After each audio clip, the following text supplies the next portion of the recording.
صباحكم خيرات حسان ونعيم على الدوام. لسه صاحي من النوم دلوقتي، انا في نيويورك في امريكا. ما كنتش ناوي اخلي حلقات الفيديو فيها الصدمات او الخبطات دي، ولكن الحلقة دي سريعا هتكلم فيها بخصوص موقف حاصل الان، وانا شايفه عامل بروباجندا كبيرة إعلامية وعلى الفيسبوك ومواقع التواصل. فإن شاء الله هتكلم فيه بالتفصيل، يعني لاني شايف الموضوع مهم ولا يحتمل التأجيل. انا مش فاضي، هكون مستعجل شوية، فحاول تركز معايا. اذا لقيت المعلومات هربت منك بسبب استعجالي او ما لقطتهاش صح، عيد الفايل مرة واتنين وتلاتة وحاول تنشره لأكبر قدر من أصدقائك، لعل وعسى هذا المرض النفسي يزول وتشفى الصدور من هذا المرض النفسي.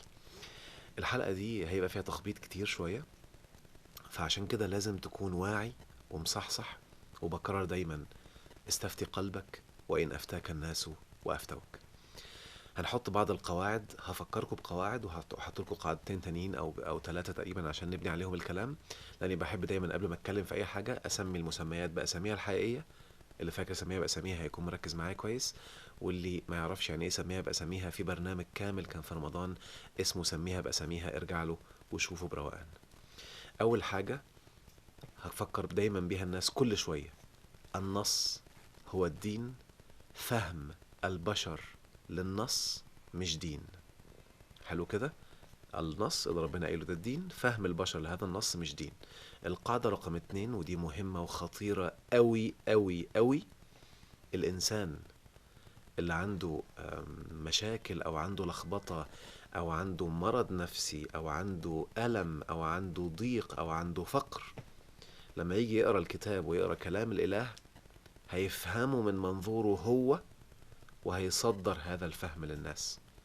الإنسان السوي اللي على الفطرة، الواعي، اللي عايش بكرم الإله، وأكيد طالما هو واعي وعلى الفطرة هيعيش في النعيم وهيعيش في الوفرة وفي الأمان، هيفهم الكلام بمراد الله أو أقرب لمراد الله، لأن مفيش مخلوق هيقدر يفهمه بمراد الله.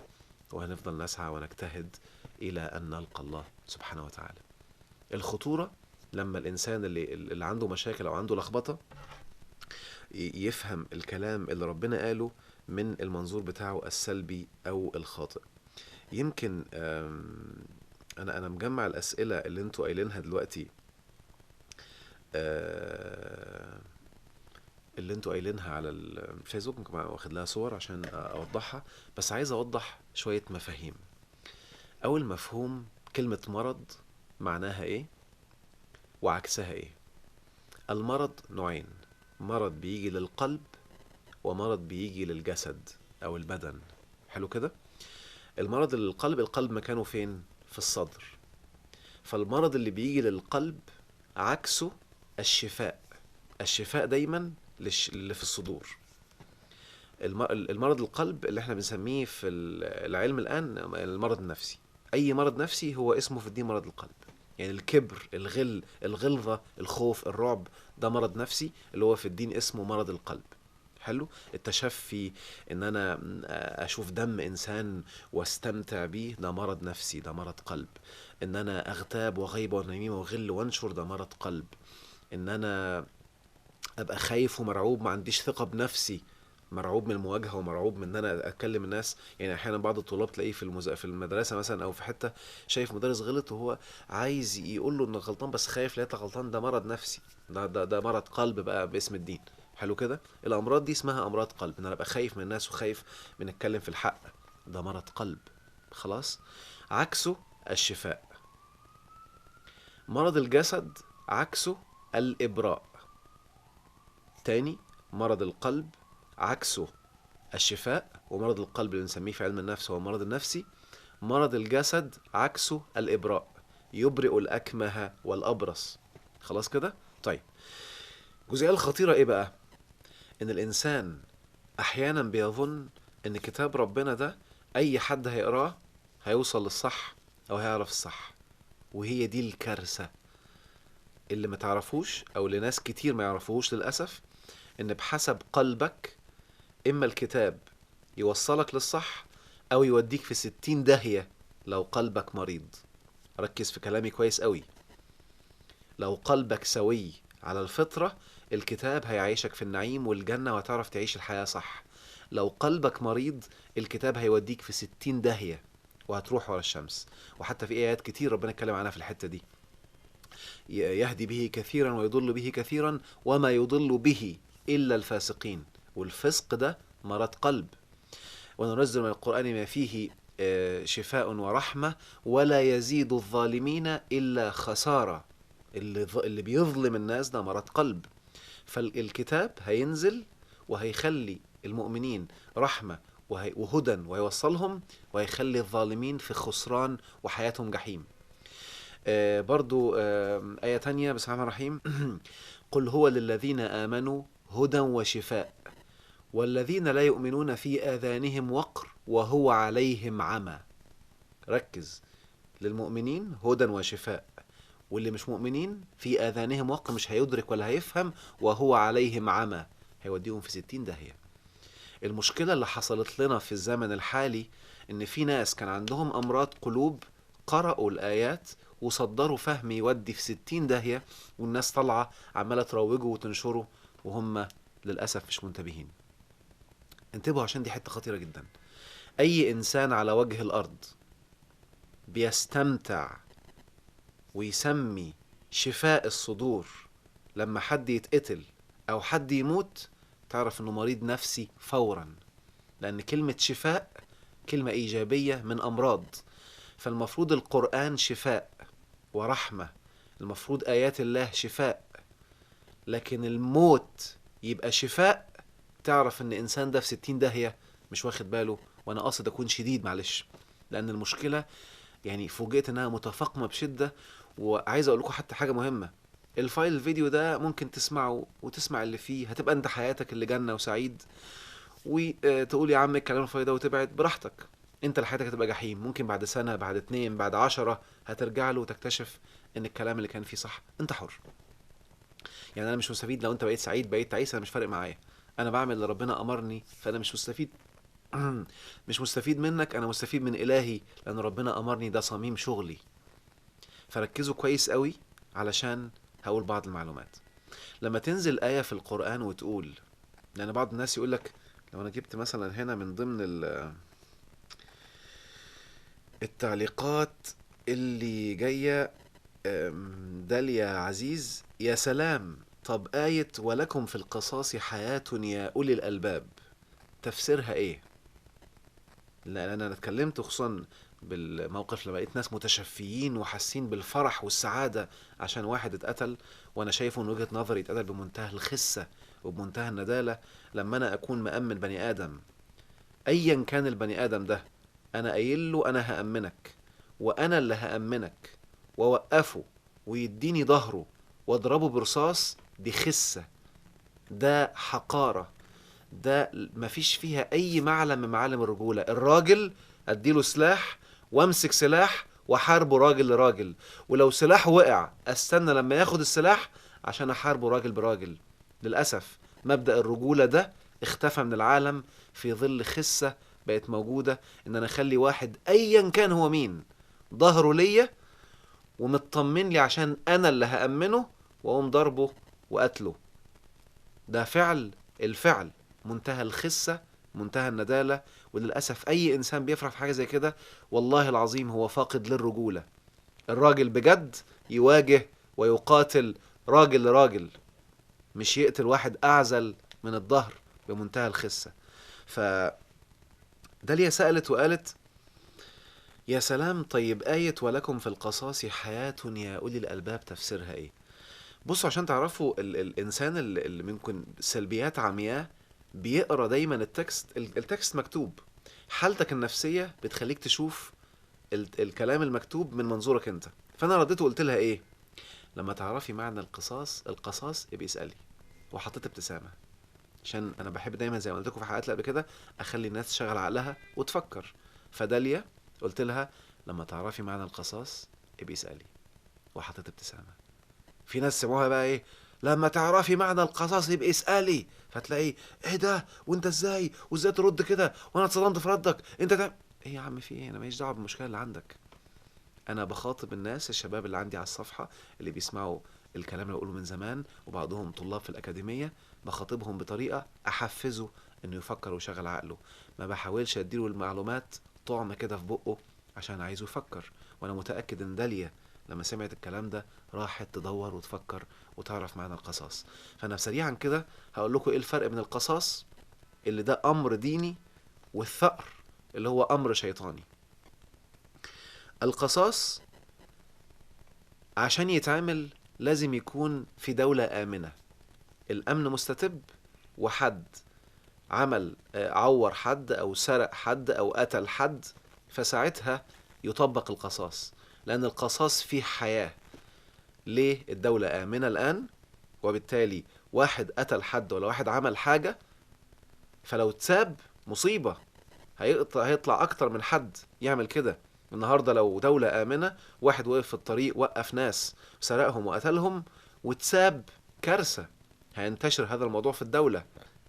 فبالتالي مهم جدا على الحاكم، هكمل بعد ما أكمل النقاط، إن يحصل قصاص علشان إيه؟ علشان يحصل حياة والناس تحيا. حلو كده؟ حفاظا على حياة الناس هيحصل قصاص. طبعا كلمة قصاص كبيرة جدا وفيها تفصيلات كتير مش عايز ادخل فيها دلوقتي. الثأر معناه ان انا ادخل واضرب واعمل ولخبط، ولا في اي قانون ولا في اي رول نهائي. وده اللي بيعمله البلطجي اللي الشيطان بيحركه. ما ينفعش القصاص يتعمل اثناء حرب، والا كان سيدنا محمد عمل القصاص في اللي قتلوا يعني ياسر وامه، عمار بن ياسر، امه وابوه ما قتلوه. ولما قتلوا ناس كتير وطردوهم وسافروا الى المدينة كان يعمل قصاص بقى؟ لا، دي كانت في حالة فيها حرب وفيها لخبطة، ما ينفعش يحصل قصاص. ما ينفعش غزوة احد لما حصلت سيدنا محمد قال لازم اعمل قصاص. انت لما تكون في حالة حرب ما فيش حاجة اسمها قصاص. القصاص في حالة السلم فقط، مش في حالة الحرب. لانك لو عملت القصاص في حالة الحرب مستحيل تعرف مين اللي عامل كده، وهتبقى الدنيا مجازر، لان كله عمال يقتل وكله عمال يضرب. يلا بقى قول لي قصاص. النهارده جيشين دخلوا بيحاربوا بعض، وده قتل 1000 وده قتل 1000، اقعد بقى اعمل قصاص بقى، وده قتل وده، مصيبه.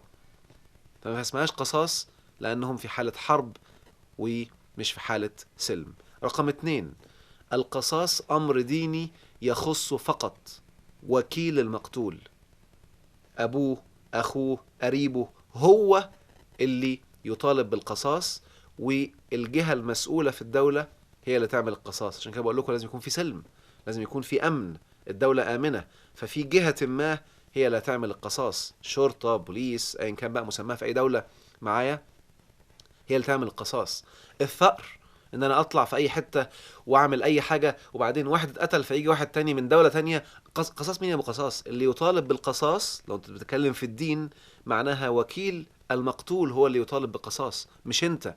عشان تشفي نار جواك ولا مصايب نفسية جواك تقول لي قصاص وتاخد هذا الامر الديني اللي مدمر الدنيا. هات لي اي حد النهارده قاعد يقول قصاص قصاص وهو اصلا قاعد في بيته ملوش علاقه بالناس اللي اتعملت كده، والله العظيم اتحداك لو حياتك تبقى عايزها زي حياته، اتحداك، لانه ده جواه غل وثأر جاي من الشيطان ويظن ان هو ده دين ويلبس على الناس الموضوع. الجزئيه الخطيره التانية ان القصاص لازم يحصل من الشخص اللي بالدليل الدامغ اثبت ان هو اللي عمل كده. ده القصاص، الشخص نفسه اللي عمل الشيء هو اللي يطبق عليه القصاص، مش بالجنس ولا بالدولة الجنسية ولا بالدين. يعني لما واحد النهاردة في دولة أجنبية يسمع ان واحد مسلم فجر مكان يروح يقتل المسلم، ده بالنسبة لك انت ايه؟ ما هو نفس الفكر الشيطاني هو اللي يخليك لما واحد جنسيته سوري يطلع يقتل أطفال تقوم قاتل واحد سوري تاني، روسي أقصد. نفس الفكر، نفس المنهجية الشيطانية هي اللي بتحكم الناس. لما واحد مسيحي النهاردة يعمل جريمة أو أنا رايح قاتل واحد مسيحي تاني في دولة تانية، لما واحد يهودي يعمل جريمة أو رايح قاتل يهودي تاني في دولة تانية، ده منهج شيطاني. لما واحد مسلم يعمل جريمة أو رايح قاتل مسلم في دولة تانية، ده منهج شيطاني، ما اسموش قصاص نهائي. ده تلبيس وتدليس باسم الدين. وانا لازم اكون حاسم وجديد في الحتة دي، عشان لخبطة حاصلة ومصايب حاصلة، وانت اللي بتسمعني اللي هتعيش في الجحيم. يبقى القصاص لازم يكون في السلم، وكيل المقتول هو اللي يعمله، يطبق على اللي أثبت بالدليل إن هو اللي عمله. طب تعالى بقى نشوف موقف السفير المسكين الغلبان. هو غلبان زي الأطفال الغلابة اللي ماتوا في كل دولة. هو غلبان وده غلبان. حلو كده؟ يبقى لما يجي واحد يقتله بهذه الخسة تقول لي قصاص؟ قصاص مين؟ وتبقى عامل لي فيها فاهم دين؟ فين القصاص ده؟ فهمتوا اقصد ايه؟ يبقى انتبه عشان لا تلبس هذه المواضيع، والمصيبة ان ده بيطلع باسم الدين. ده بيطلع باسم الدين وانت فرحان وسعيد. مش عارف اقول ايه. ربنا يكون في عونكم.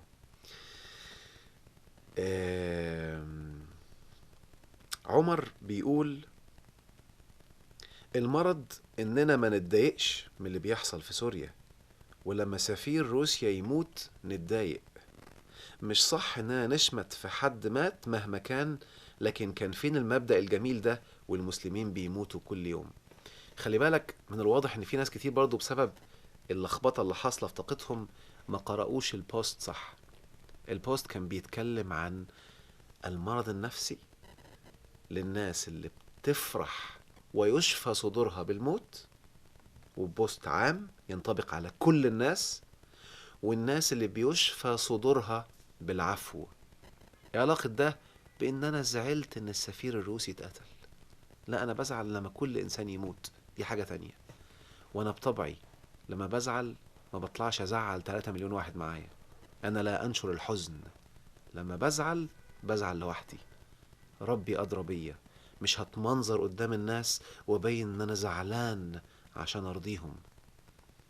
لما بزعل بسكت لوحدي، وربي عارف انا زعلان ليه. لكن حتة مهمة قوي، الحزن مرض قلبي ولا حاجة حلوة؟ الحزن حاجة جميلة. فكر بهدوء كده لو بتطبق الدين. يعني انت كاتب يا معتز،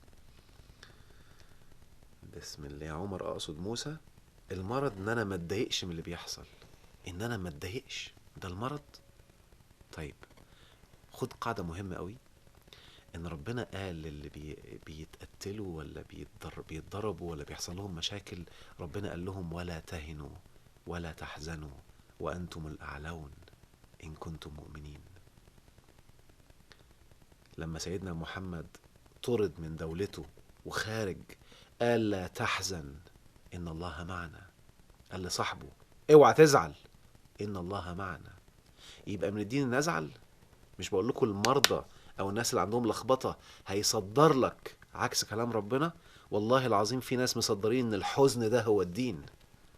صدقني، خدها مني كلمه. الانسان الضعيف الواهن المريض للقلب، ما هو الوهن ده لو ما عندوش ثقه بنفسه هو اللي يقعد يزعل لما يحصل في كذا ويزعل لما يحصل في كذا. الانسان القوي ما بيزعلش. ايه ده؟ تصدق ان في حديث للرسول بيقول ليس الشديد بالسرعة انه بيسرع يقوم يحارب ولكن الشديد الذي يملك نفسه عند الغضب او يمسك نفسه عند الغضب. هو ده الايمان، اللي يعرف يمسك نفسه كويس قوي عند الغضب عشان ما يتهورش. يعرف يطبق الآية الكريمة اللي بتقول ولا يجرمنكم شنآن قوم على ألا تعدلوا اعدلوا هو أقرب للتقوى. دولة بتقتل وناس بتموت، أنا في بيني وبينها شنآن، اوعى ده يخليني أبقى مجرم وقتل واحد غلبان مسكين ملوش علاقة، واحد تاني خالص يحمل نفس الجنسية أو يحمل نفس الدين أو يحمل نفس العيلة، ما كلهم واحد. ده عدم عدل، ده عدم تقوى. تعرف انك بعيد عن ربنا. واوعى الشيطان يقولك بتميع الدين. دي آيات قرآنية واضحة، ده كلام واضح، بس ما يفهموش غير اللي قلبه نضيف وواعي وعايش على الفطرة. برضو من ضمن الكلام اللي اتقاله دي حتة خطيرة، انا قلت هخليها في الاخر خليها في الاخر. آه،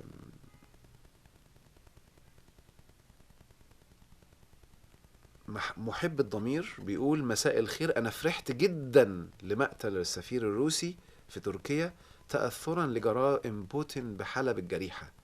هل انا مريض نفسي؟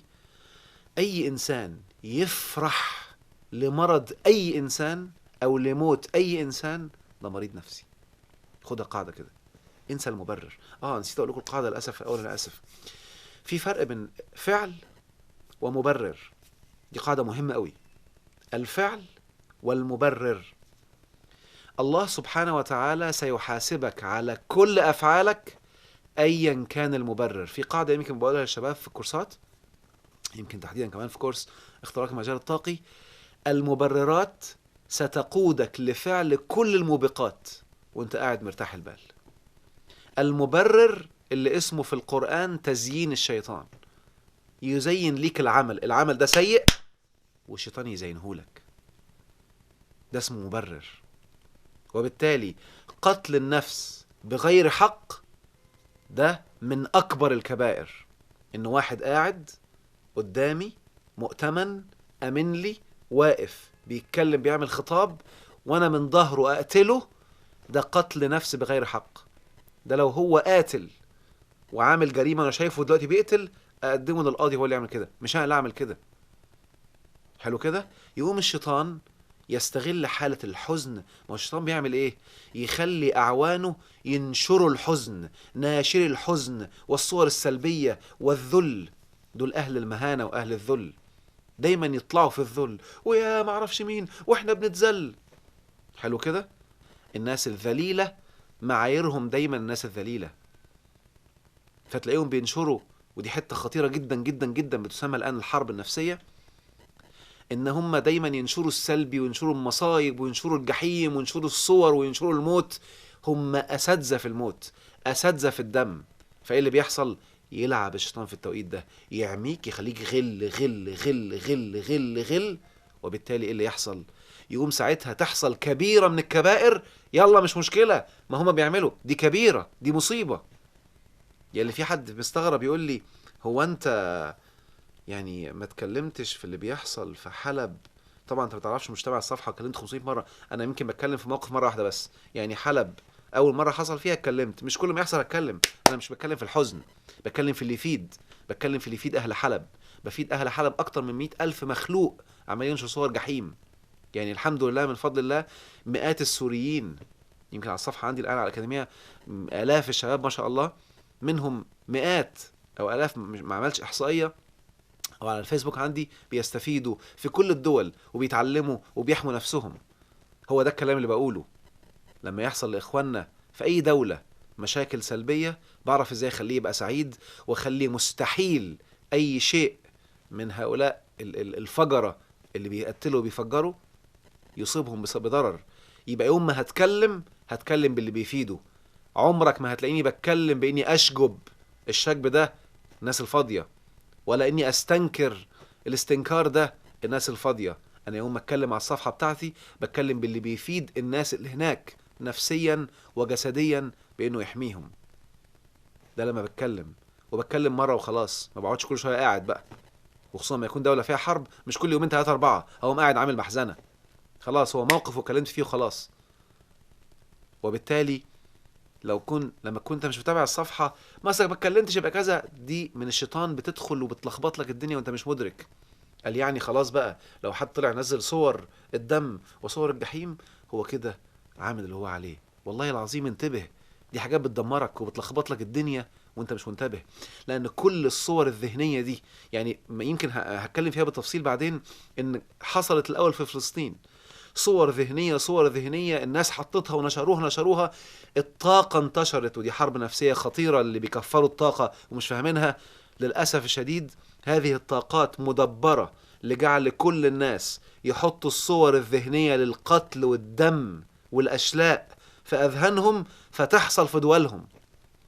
فأنت مش فاهم، اسكت أحسن بقى، ده شغلنا. طب أنت مش فاهم وعمال تكفر الطاقة، اسكت بقى. لكن كل إنسان شاف صور ذهنية كتير من السلبيات دي، معلش انا اسف مع احترامي للجميع ولكل الثقافات، اكتر تيار ديني وانتوا عارفين اسمه كان دايما ينزل ويرفع شعار فلسطين والصور القتلى وصور كذا، تيار ديني معروف جدا في مصر. حلو كده، التيار ده هو اكتر تيار في كل دول العالم حصل له اللي بيحصل في فلسطين، لان هو مش واخد باله انه عمال ينشر هذه الثقافات. واكتر الدول اللي حطت الصور دي في اذهانها جذبت نفس الاحداث لحياتهم. وفاكر انت كده بتنصر؟ انت بتجلب الخراب لبلدك ولاهلك، لانك بتنسف المعاني. عشان كده الله أدرى سبحانه وتعالى بينا وبأنفسنا بشرية فنهى عن الحزن، وقال لك ولا تهنوا ولا تحزنوا وأنتم الأعلون. مش كده وخلاص، إن كنتم مؤمنين، لو مؤمن تبقى أعلى. عمرك ما تنشر هذا الألم ولا هذا الجحيم اللي عمال تنشره وفاكر نفسك. الإنسان الضعيف المسكين الغلبان بيبقى قاعد حاسس بالعجز، مش عارف يعمل إيه، فيقول لك بقى أنشر بقى المصايب عشان يرضي نفسه ويحس ان هو عمل حاجه، انه نشر المصايب. والحقوني بيقتلوهم. ايه يا عم ده؟ يا عم دي اسمها ولوله، سوري في مصر بنسميها ولوله نسوان. اللي يقعد ينصر صور القتلى والكلام ده كله، دي اسمها ولوله نسوان، مش كلام رجاله. الرجاله بيبقوا في وقت الازمات يعرفوا يفوقوا الناس ويقوموهم ويحسوهم بالقوه، ويقول له اصبر لا تحزن ان الله معنا. يقول له اصبر، لو امنت والله ما في ضال هيضرك. وبينشر هذا الفكر، ده اللي بيفيد الناس. دول الرجاله الصح، مش اللي بينشروا ولولة النسوان هم الصح. لان المعايير الان في العالم بقت مقلوبه. وانا قلت لكم هشد وانا قاصد، لان اللي جايه كمان اشد بكتير. محمد الثاني: للاسف يا دكتور هذه المعاني الجميله ليس لها فائده في حالتنا هذه الايام. المسلمون يقتلوا في كل مكان، وحكام العرب الخونة شركاء مع الأعداء في هذه. شوف الأحكام، واحد قاعد في البيت. أنا بعتبر القنوات الإخبارية الآن هي المسيح الدجال بتاع هذا العصر. اعرف كده، لما تلاقي قنوات محددة عمالة توجه تفكيرك لحاجة شك فيها. حلو كده؟ لما تلاقي قناة بتطلع لك فايل فيديو لواحد بيتضرب وبيسجد لرئيس معين، اعرف ان القناة دي هدفها تشوه لك الرئيس ده. طبعا انت قاعد في بيتك. انا الحمد لله اتعاملت مع رؤساء كتير، والله العلي العظيم اكتر رؤساء بيطلع عليهم كلام سلبي ربنا معيشهم في جنة ونعيم. والناس حتى المبدأ الديني البسيط، ان جاءكم فاسق بنبأ فتبينوا. يعني انا عمري ما بتكلم في اللي بيحصل في سوريا ولا بيحصل، انا مش عارف اللي بيحصل. وعمري ما هاخد كلامي من اعلام، لان الاعلام موجه. اوعى تكون مقتنع ان الاعلام محايد، ولا يوجد اي اعلام الان في هذه القنوات محايد نهائي. فانا مش عارف اللي بيحصل، مش عارف ايه في لخبطه، في ناس مساكين بتموت. ده الواحد اللي الانسان يقدر يتكلم عليه. في ناس مساكين بتموت، ولكن اللي انت لازم تكون عارفه واثق منه ايا كان عقلك الان مش هيستوعبه، ان ربنا قال ما اصابكم من مصيبه فبما كسبت ايديكم. يبقى لما الاقي ناس كتير بتموت، دوري كانسان واعي ابدا انبههم ايه اللي انت ممكن تكون بتعمله يجذب لك الموت عشان تفوق وعشان تحمي نفسك. الانسان بقى اللي عايش بالاحكام يبقى قاعد حاطط رجل على رجل، وده خونه وده كذا وده عمل وهو اصلا ما يعرفش. انتبهوا الله يهديكم. اللي ما تقدرش تقف قدام قاضي تشهد انك شفته بعينيك، لو اتكلمت عنه يبقى اسمه قول الزور. ما انا عارف للاسف اللي بيتكلموا في الدين سامحهم الله ما اتكلموش في قول الزور، اتكلموا في شهادة الزور. شهادة الزور لو انت في محكمة وتشهد ان حد عمل كده. فيا محمد يا آل ثاني، تقف قدام محكمة وتقول اسم حاكم محدد او اسم شخص معين هو اللي عمل كذا، انت ما تعرفش اي حاجة خالص. حط كذا احتمال، ممكن يكون غلبان مسكين وفي قوة تانية بتحركه، ممكن يكون في ناس بتلعب من وراه وهو ما يعرفش، ممكن يكون هو اللي قاصد، ممكن انت ايه اللي عرفك؟ فتحط الحكم ليه؟ اتكلم على المصيبة اللي حاصلة، فيد الناس عشان ما تخليش الضال. يعني خلي بالكم، في ناس بتقعد طول حياتها ده ضال ده ضال ده ضال ده ضال، وقاعدين حياتهم كلها كده، ده ضال ده فاسق ده زنديق ده كذا، عمالين يتكلموا على الضال وشاغلين نفسهم بالضال. وفي ناس تانية شاغلين نفسهم ازاي ما تخليش الضال يضرك، من غير ما اسمي هو مين. انا ما اعرفش هو مين اصلا، ربنا أنزل لنا اللي في الكتاب بيقول لك يا أيها الذين آمنوا عليكم أنفسكم لا يضركم من ضل. دوري بقى أنا على صفحتي وعلى كل الشغل اللي بعمله والكورسات، إزاي تخلي مفيش ضال على وجه الأرض يضرك. يبقى مين بيفيد الناس أكتر؟ اللي بيحكم على الناس حاطط رجل على رجل يمشي بالغيبة والنميمة، ولا اللي بيعلم الناس إزاي ما تخليش ضال يضرك؟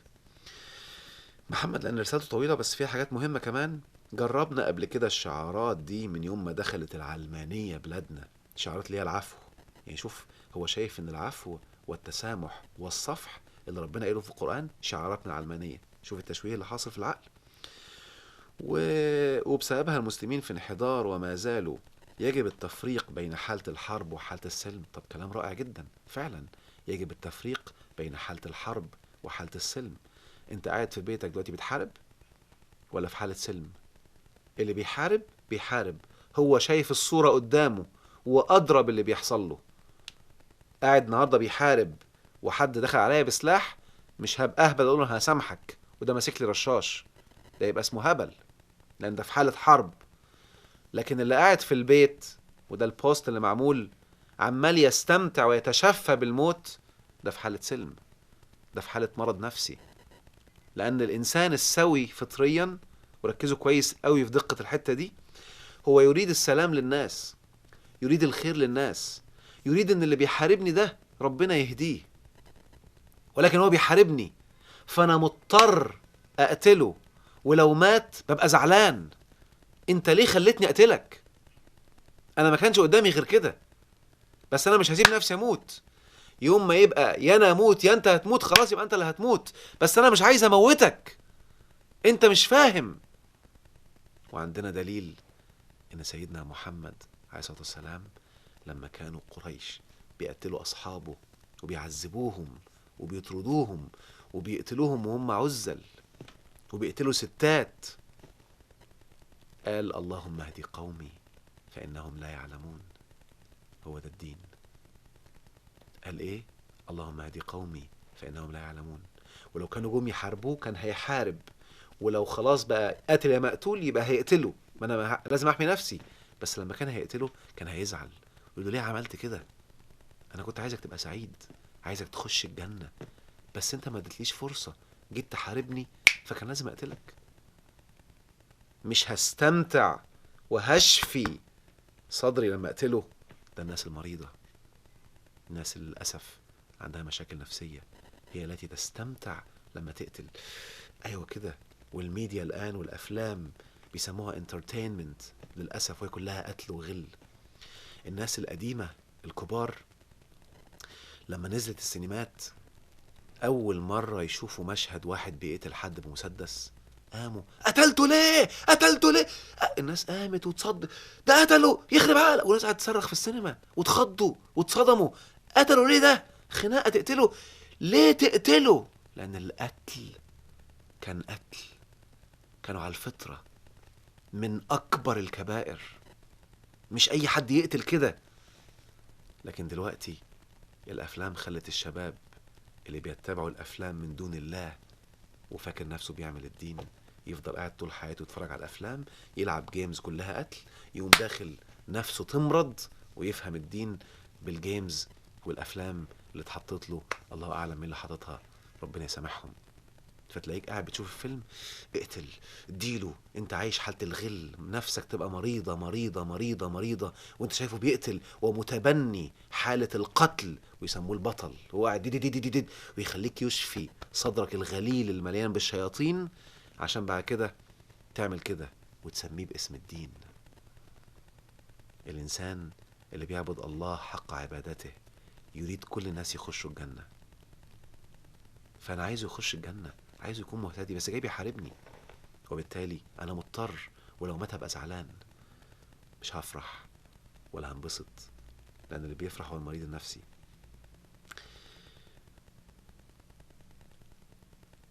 ظروفنا ما ينفعش أبقى أشوف إخواتي المسلمين في سوريا بيموتوا كل يوم وما حدش اتحرك عشانهم، وانت تيجي تعاتبني على اني بتشفى في موت كافر مشارك في قتلهم. طبعا انت باين من كلامك انك عمال تحكم، انت ما تعرفش اصلا هو مين. يعني انا اتحدى انك لو كنت تعرفه اصلا قبل ما تشوف فيديو قتله يعني، فانت خلاص بقى سهل عندك تسمي حد كافر، وبقى سهل حد تسمي على نفسك عندك حد مشارك في قتلهم، انت عمال تسمي. خلي بالكوا في الدين ما ينفعش القصاص عن نية، وما ينفعش القصاص على العزم، ان واحد ناوي يقتل فاقتص منه واقتله. القصاص بعد ما الفعل يحصل. يعني دينيا لما يقتل القاتل ده، وكيله مخير انه يقتص منه، ومخير الاعلى انه يعفو، انه ياخد دية، والاعلى انه يسامحه. مخير من الثلاثة، لان ربنا سبحانه وتعالى عارف ان في نفوس ممكن تبقى تعبانة ومريضة، فربنا سهل له، حطه في القاعدة دي، واداله 3 شروط. لو هو ادنى درجة، او قد يكون في هدف تاني او حاجة تانية معايا، لان قد يكون برضو واحد يقول انا هنقعد نعفو فالقتل هينتشر، لا خلاص انا هعمل قصاص مع اني والله عايز اعفو، بس عشان يتعلموا ان احنا الدنيا مش لعبة.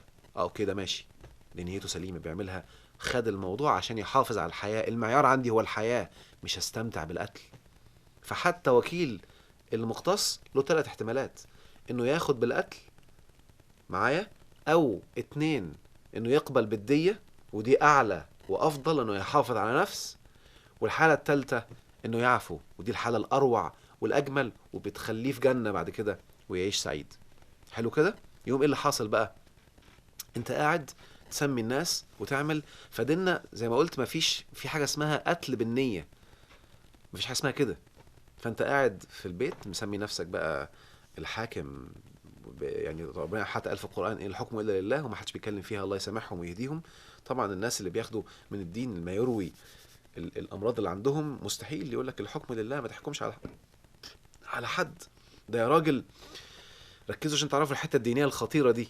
والله العظيم يعني أنا أعتب على كل اللي بيتكلم في الدين إن دي الأساسيات النهاردة المفروض يتكلموا فيها في كل خطب الجمعة وفي كل المنابر العلمية. لو أنا صحيت من النوم ولقيت واحد في بيتي بيسرق، لو سميته حرامي أحاسب شرعا بحد القذف. تخيل بقى، ده دينيا اسمي قذفته. ليه؟ لأن المهم إن أنا أخده وأوديه للجهة المختصة اللي هي اسمها شرطة، والشرطة ما ينفعش هي اللي تحكم، الشرطة هتوديه للي ربنا يخلاه يحكم، وربنا ما خلاش إنسان على وجه الأرض يحكم، حتى القاضي لازم يكونوا 2 أو أكتر، واحد لوحده لأ، لأن ده حكم. فيبقى أنا شايفه في البيت بيسرق، أخده أروح للشرطة، والشرطة توديه للقاضي، و2 3 4 قضاة هم اللي طلعوا الحكم، مش أنا اللي أقول. شفت الدين بقى اللي بقى خلطبيطة وفاكر نفسك مين بقى اللي بيميع الدين؟ اللي يطلع يحط الأحكام في كل حتة بمنتهى الميوعة ويطلق الأحكام في كل اتجاه، ولا اللي بيطبق الدين زي ما ربنا قاله ولا يحكم على أحد؟ مين اللي بيميع؟ ما انت بتسمي أسماء مش عارف معانيها ايه. بسم الله الرحمن الرحيم. فين الفايل يا محمد باشا الله يهديك؟ ربنا لما الأمر اشتد على المسلمين في بداية الدعوة قال اقتلوهم حيث ثقفتموهم، ودي الآية الوحيدة التي جاءت بلفظ اقتل وليس قاتل. طيب موضوع اقتل وقاتل هنتكلم فيه بعدين، ولكن ربنا برضو قال في القرآن فاقتلوا أنفسكم ذلكم خير لكم عند بارئكم. اللي مش فاهم الفهم الصحيح هيفهمها روح موت نفسك وانتحر يعني، لكن اللي فاهم الفهم الصحيح هيفهمها اقتل نفسك، زي اللي بيقتل نفسه في المذاكرة، زي اللي يقولك محمد ده مقتول من امبارح في شغلانة بيعملها، ده اسمه قتل برضو، بس انت بتاخد المعنى اللي يشفي المرض اللي جوه. وبالتالي معنى الآية ينطبق على حسب الحالة. بمعنى واحد النهاردة سايق بيشرب خمرة معايا وماشي بالعربيات ممكن يموت الناس، قتله معناه ان انا اوقفه وامنعه عن الموضوع ده، لان كلمة القتل معناها ان انا ايقاف الفعل نهائيا، ايقاف الحاجة اللي بتتعمل، ده اسمه القتل. خلاص انا النهاردة لما اقتل نفسي معناها اوقف كل الشهوات خالص واركز في الخيرات. عشان كده ربنا قال فاقتلوا أنفسكم ذلكم خير لكم عند بارئكم فتاب عليكم. مش معناه انتحر، الانتحار حرام أصلا، قتل النفس حرام اصلا، قتل النفس بغير نفس حرام. يقوم الناس فاهمينها بقى ان ربنا كان بيخلي في شريعه موسى انهم يقتلوا نفسهم. يا عم قتل النفس بغير النفس حرام من قبل ما ربنا يخلق ادم. فهمتوا قصدي؟ بس هو الفهم بقى، عشان كده بقول لكم مشكله في الفهم. وبالتالي لما يكون في حاله حرب بقى، وانت النهارده حرب وناس داخله في بيتك ورشات في كل حته، وانت الان بتتحارب ومطرود، اقتلهم حيث ثقفتهم، يبقى ساعتها المعنى انك توقفوا عن الدخول الدوله، يبقى تاخد اعلى درجه في الموضوع لما تكون في حاله الحرب. حلو كده؟ مش قاعد في بيتك على الكمبيوتر. قاعد في بيتك على الكمبيوتر، اللي انا بعمله الان هو اسمه القتل، قتل لمصيبه التشفي دي. الفايل ده هو قتل، قتل للفكر السائد بالتشافي بالموت، ده اسمه قتل. لان دي مرحلتي، دي الحاله اللي انا فيها الان، قاعد في بيتي ومعايا كاميرا، يبقى هستخدم الوسيله دي للقتل الفكره التانيه دي، اوقدها واقتلها خالص واشيلها. فهمت قصدي؟ فما تاخدش المعنى. عشان كده بقول لكم المشكله في القلوب لما تلخبط وبياخدوا المعاني السيئه. بلاوي بيقول بقى ايه؟ ظروفنا واحوالنا تنطبق عليها شروط هذه الآية، نقتل من نجده منهم. والله يبقى هم صح بقى، لما واحد مسلم يروح يفجر لهم الحاجات بتاعتهم، فهم كمان بقى يقتلوا من وجدوه منهم. نفس المنطق ونفس الفكر. شوف الدماغ، نفس المنطق ونفس الفكر، بس انت مخليه دين وهو هتسميه وحش. لما هو يبقى عايش في دولة ويلاقي طيارتين اتفجروا وفجرت له مبنيين، من حقه بقى لما يشوفك يقتلك. بتزعل ليه؟ ما نفس الفكر اهو ونفس المنطق اهو. فهمت ان ده فكر عقيم للاسف سيء. ما خدها قاعده كده، عايز تعرف الفكر بتاعك سوي ولا مش سوي؟ تخيل حد بيعمله فيك، شوف هو سوي ولا مش سوي. تعرف هو فكر سوي يتماشى مع الدين ولا فكر غير سوي. النهارده هو قاتل وانا شفته قتل، اخده اوديه للقاضي، فالقاضي يحكم عليه. عايز تعرف الفكره دي سويه ولا مش سويه؟ تخيلها فيك، انت قتلت، قام واحد واخدك موديك للقاضي، سويه، يبقى الفكر سوي. طيب النهارده واحد انت قاعد في الاخبار لا شفته ولا تعرف اي حاجه خالص، فيديوهات نازله في كل حته، والله العظيم فيها فيديوهات متالفه، واعمل سيرش كده على البنت اللي بتنقذ اخوها وقتلوها، ده في تخطيط لا تتخيلوه، بس انتوا قاعدين كده ماشيين ورا الاعلام يلعب بيكم زي ما انتوا عايزين. قاعد عمال تتفرج على التلفزيون، عمال تاخد كل البلاوي الزرقاء من الميديا، وانت قاعد قدام حته شاشه بيوجهوك فيها فكريا زي ما انت عايز معايا، وقاعد تعمل كده. فبالفكر ده قمت نازل شايف واحد من الجنسيه دي، قمت قتله. تعالى بقى تشوف الفكر ده سوي ولا مش سوي. يلا واحد تاني زيك بالظبط قاعد قدام التلفزيون عمالين يوجهوه، المسلمين كفرة، المسلمين بيقتلوا، المسلمين سفاحين، زيك بالظبط. نفس الميديا اللي عندك بتوجه تجاه التفكير بتاعك تجاه القتل للديانات التانية، هي نفس الميديا اللي عندهم بتوجه بنفس الفيديوهات عشان يشوف المسلم سيء والمسلم مجرم. نفس الميديا، انتوا الاتنين ضحايا الشيطان لن تتبينوا. يقوم بعد كده يروح يموت مسلم هو كمان، يقول لك يلا فاقتلوهم حيث ثقفتموهم. ترضى ولا ما ترضاش؟ فهمت قصدي؟ ففوقوا عشان في مصايب باسم الدين للأسف. لا وشوف بقى الختام بتاعه، يقول لك ايه؟ وإلا سنبقى منبطحين ونقتل في جميع أنحاء العالم، ومفيش حد هيعمل لنا حساب، واحنا نبقى فاشخين ضبنا باسم العفو والتسامح. او اللي انت كاتبه ده، انا اسف يا محمد والله وانا خايف عليك، اللي انت كاتبه ده اسمه في القرآن كفر بآيات الله. لان اللي بيسامح وبيعفو ربنا هيطلع له مخرج، ومفيش كلب هيعرف يعمل فيه حاجة. اللي بيسامح وبيعفو ربنا بيرزقه، مفيش ظالم هيعرف ياخد فلوسه. اللي بيعفو وبيصفح مستحيل حد يعرف يضره. اللي بيعفو وبيصفح لو عنده مصايب ربنا هيطلع له منها مخرج، وهيرزقه من حيث لا يحتسب. فهم؟ وبالتالي اللي بيكفر بهذه الآيات هو اللي ربنا قال عنه أفتؤمنون ببعض الكتاب وتكفرون ببعض فما جزاء من يفعل ذلك منكم إلا خزي في الحياة الدنيا. بص بقى على اللي عندهم خزي وبيتقتلوا وعايشين في الجحيم، هم دول اللي كافرين بآيات الله. كفروا ببعض الآيات وأخذوا ببعض. هتلاقي عندهم خزي وبيتقتلوا وبيتدربوا وبيتدبحوا في كل حتة. خلي بالك انت قلت في اول الجملة بتاعتك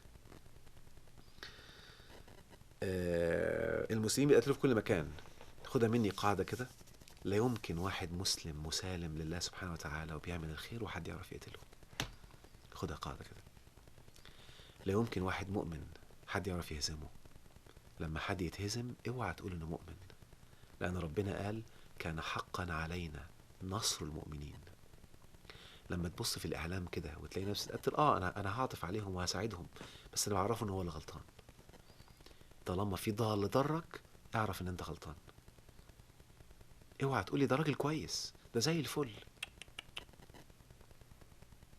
خدها قاعدة كده، طالما انسان ضرك اوعى تسمي نفسك مؤمن، والا تبقى الايه غلط. ايات ربنا صالحه في كل زمان ومكان في كل ثانيه. كان حقا علينا نصر المؤمنين، لو لم تنصر الان يبقى انت الان مش مؤمن.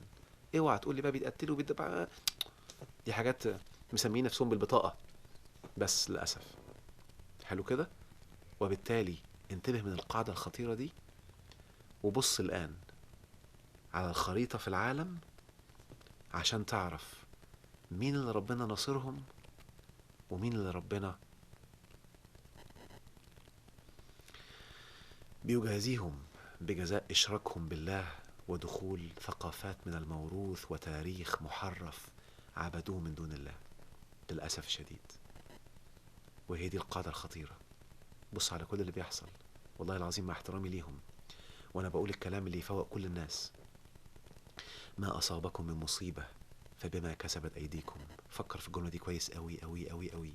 يا أي إنسان حصل له مصيبة وأي إنسان حصل له كارثة فكر فيها، ساعتها هتنجو ومستحيل حد في الدنيا يعرف يضرك. انا حرصت يا محمد ما ابقاش شديد عليك، بس معلش الكلام بتاعك ربنا يهديك يا رب. فادي فاضل بيقول يا دكتور لماذا في يوم قتلت حلب؟ يعني قتلت حلب ايه؟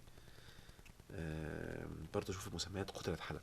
في ناس بصوا هكمل بس الكلام بتاعه. لماذا في يوم قتلت حلب التزمتم الصمت وسياسة التطنيش؟ يعني هو كان حاضر معايا كان عايش معايا، مع اني انا ما عرفتش اللي حصل في حلب غير بعدها باسبوع. كنت مشغول جدا جدا جدا، قعدت فتره منقطع عن الفيسبوك والميديا كلها اصلا، فما عرفتش اساسا. ولما قتل السفير الروسي فسرتم هذا بمرض نفسي والفهم المريض المصدر للامه. انا يمكن وضحت بس هعيد تاني، انا بتكلم في الموضوع مره واحده بس. انا لا بولول ولا اشجب ولا استنكر. انا كل اللي بعمله في حلقات سيلفيديو وفي حلقات برنامج ملفات وفي الكورسات هو نصرة لأي حد مستضعف في الأرض بقى في أي مكان في العالم. ما بصنفش الناس اللي في مصر اللي حياتهم ملخبطة وعندهم فقر، واللي في فلسطين، واللي في العراق، واللي في ليبيا، واللي في السعودية، واللي في الإمارات، واللي في أمريكا، واللي في أي دولة. هو ده النصرة الحقيقية. النصرة الحقيقية حتة مهمة عايز أقولك عليها. ويومئذ يفرح المؤمنون بنصر الله. انتبه، بنصر الله مش بالنصر. انا ممكن افرح بنصر محمد، بنصر يوسف، بنصر اخويا، بنصر الهي. هو ده اللي يفرحني. اللي بيفرح بالنصر ده المريض النفسي، لانه اللي بيفرح اصلا ده شيء سلبي. خلي بالكوا كده، عشان الحته دي خطيره قوي قوي قوي وبتتفهم بطريقه سلبيه. الفرح المادي، وانا عامل حلقه شوفوها كده اسمها الفرح السلبي والفرح الايجابي، عشان توضح لكم الحته. اللي بيفرح بنصر الله ده فرح. اللي بيفرح بالنصر كنصر مادي، ان انا فزت وان انا انتصرت، ده شيء سلبي. لكن بيفرح بنصر الله هو ده الايجابي. يعني ايه نصر الله؟ يعني يشيل المعاني السلبيه المكذوبه عن الاله وينصرها. يوم ربنا قال ولا ينصرن الله من ينصره. يبقى لما تلاقي حد لم ينصر كذلك تعرف انه لم ينصر الله. فهمت قصدي؟ وبالتالي لما بتكلم باللي بيفيد. ممكن ترجع في الصور اللي عندي عشان تشوف حلب الواحد اتكلم عنها قال ايه قبل كده؟ آم، في حتة مهمة بقى، الآية الخطيرة اللي هختم بيها، اللي الناس فاهمينها غلط، اللي فيها كلمة شفاء ويشفي صدور. أنا قلت في الأول معنى كلمة المرض للقلب اللي هو جوه الصدر، والمرض للجسد. عكس المرض هو الشفاء. يبقى كلمة شفاء هتيجي المرض. لما ربنا يقول شفاء لما في الصدور، يبقى الصدور اللي فيها مرض ده هينزل يشفيها ويعالجها من هذا المرض. خلاص كده. تعالوا بقى بصوا الآية اللي بعض الناس كتير بيمسكوها، الله يسامحهم، وهم مش فاهمين الآية دي.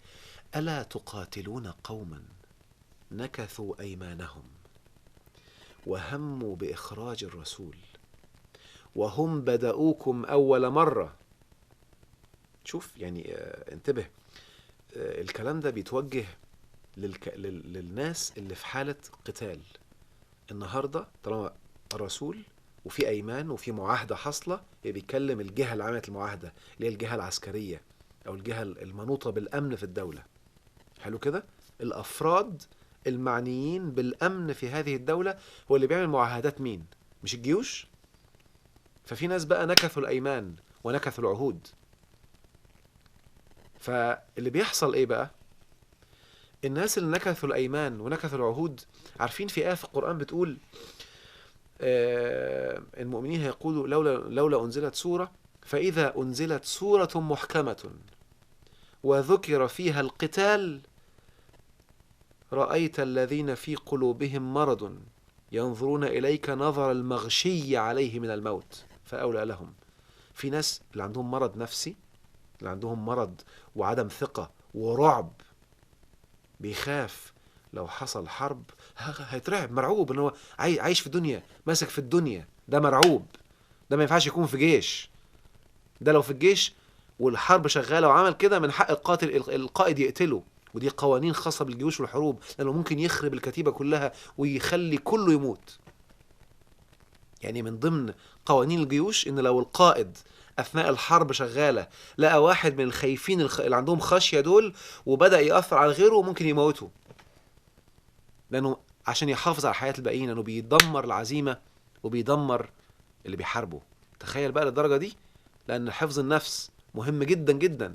فهحفظ المجموعه عشان احميها من هذا المريض، او ابعده. اذا عرفت اخفيه اخفيه لانه مريض، او مش ملاحق والدنيا بتاثر، يبقى يحصل قتل على حسب درجاته بقى، زي ما اتفقنا، يخفيه يبعده، يا اما يموت بالدرجه اللي خلاص على حسب تقدير الموقف والحاله الحربيه. يبقى الايه بتتكلم ان في ناس لو نزلت سوره فيها قتال في قلوبهم مرض، ايه اللي هيحصل؟ هيبصوا نظر المغشي عليه من الموت. تعالوا بقى نروح للايه بتاعت سوره التوبه. الا تقاتلون قوما نكثوا ايمانهم وهموا بإخراج الرسول وهم بدأوكم أول مرة. هم اللي بدأوا. حلو كده. أتخشونهم؟ ده المرض أهو. فالله أحق أن تخشوه إن كنتم مؤمنين. طب ده المرض، فين العلاج بقى؟ قوم واجه، ما تسكتش، ما تنخش. حلو كده. قاتلوهم، الآية التانية اللي بعدها، يعذبهم الله بأيديكم ويخزهم وينصركم عليهم ويشفي صدور قوم مؤمنين. يشفي الصدور من حالة الوهن وحالة الضعف وحالة المرض النفسي، اللي هي ايه؟ انا خايف ومرعوب واخشاهم ولا اخشى الله. فانت ممكن تخلي الدولة تتدمر لو الجيش بتاعك خايف يحارب وخايف يقاتل. الآية دي بتخاطب جيوش. هقوم ادربه. عشان كده في الجيوش بيعملوا ايه؟ بيعملوا حاجة اسمها مشاريع حرب. مشاريع الحرب دي بيعملوا حاجة شبه الحرب بالظبط، عشان قتال، حتى بيسموه مشروع حرب، مشروع قتال، عشان يشفي الصدور من حالة الوهن وحالة الخزي، مش الخزي بقى، الضعف النفسي وعدم الثقة ده. عارف لما بالظبط واحد خايف من الكلب، هقول له قوم هاجمه، ده اسمه قتال، عشان يشفى صدرك من هذا المرض اللي موجود. فالشفاء من مرض النفسي اللي هو عدم الثقة بالنفس، اللي هو ربنا قاله في الآية اللي قبلها، أتخشونهم، خايفين منهم، ده مرض قلب. والله أحق أن تخشوه. حلو كده. لو ربنا بقى يقصد زي الفهم اللي للأسف أنا بعتبره فهم مريض. إنك لما تقتلهم وتشوفهم بيتعذبوا هتشفي صدرك؟ كان ربنا قال قاتلوهم يعذبهم الله بأيديكم. الخطاب هو ربنا بيخاطب حد اهو. قاتلوهم يعذبهم الله بأيديكم ويخزهم وينصركم عليهم ويشفي صدوركم. كان قال كده. لو هو فعلا اللي انت هتعمله ده هو اللي هيشفي صدرك كان قال لك ويشفي صدوركم، هيكمل الخطاب للمخاطب. لكن شفاء الصدور لا يأتي إلا للمؤمن بالله سبحانه وتعالى. وبالتالي المؤمن بأن ربنا هينصره، والمؤمن بأن ربنا هيعزه، هو ده اللي بيشفي صدره من حالة الوهن، فبيقوم علشان يحمي بلده ويحمي دولته من أي اعتداء. فهمتوا بقى؟ لما بكرر دايما أن النص هو الدين وفهم النص مش دين. فهمتوا دايما لما بقول ان 90% من الدين سيكولوجي، فاللي مش فاهم الحتة دي هو اللي بيفكر ان انا بتدخل في حاجة مش تخصصي. ده صلب يعني مرض النفس ده كله، مرض القلب ده صلب علم النفس اصلا. فمش هيفهمها غير واحد دارس سيكولوجي. يعني انا ازعم ان ممكن لو ما حدش قال المعنى ده قبل كده خالص، الله اعلم، ما قريتش، ما عنديش اي معلومة، الا لو واحد عنده علم بالنفس وهيفهمها اكيد ربنا هيفتحها عليه، لان ربنا بيبين للي واعي وبيدرس وبيفكر وماشي بالمعايير الدينية الصحيحة. كان واجب عليا اعمل التوضيح ده. شديته، كنت حاسم، انا قاصد، كنت قاصد اكون شديد، انا قاصد. وبالتالي ربنا يوفقك، اما ان تتقبل كلامي فتبقى واعي فتحمي نفسك وتتعلم العفو والتسامح، لان ربنا حتى قال ود كثير من اهل الكتاب لو يردونكم من بعد ايمانكم كفارا. دي اكتر من القتل على فكرة. يعني لو قتلك دي حاجة تانية، ما انت ميت مسلم. لا، دي ألعن. ربنا دايما في القرآن بيجيب من الآخر الإكستريم عشان يوضح لك القواعد. لو يردونكم من بعد إيمانكم كفارا حسدا من عند أنفسهم فاعفوا واصفحوا. لما ربنا قال لسيدنا موسى روح لفرعون اللي كان بيستحي النساء ويقتل الأطفال، شوف إجرام، إفساد، فقول له قولا لينا. ده اسمه العفو، ما اسمهاش تمييع الدين. فسمي المسميات بحقيقتها. اتحداك تلاقي حد من اللي شايف ان اللي انا قلته ده تمييع للدين، والله العظيم وانا بحلف بالله، اتحداك لو عايش حياته كما يريد. اتحداك وانا واثق من كلامي، لان المكتوب، شفت الحلقات اللي فاتت، ده المكتوب في القرآن، مستحيل يعيش حياة سعيدة لانه بيكفر ببعض الايات ويؤمن ببعض، ده هيبقى عايش في خزي على طول. فانا من واجبي، لان رسالتي ارشاد الناس لتذوق بهجة النعيم، اني اقول لك المعلومات دي وانت حر. فكر، انا طولت قوي، عديت الساعة دلوقتي. ربنا يوفقك يا رب ان شاء الله، ويجعل كل ايامكم سعادة وروقان. وافكرك دايما، استفتي قلبك وان افتاك الناس وافتوك.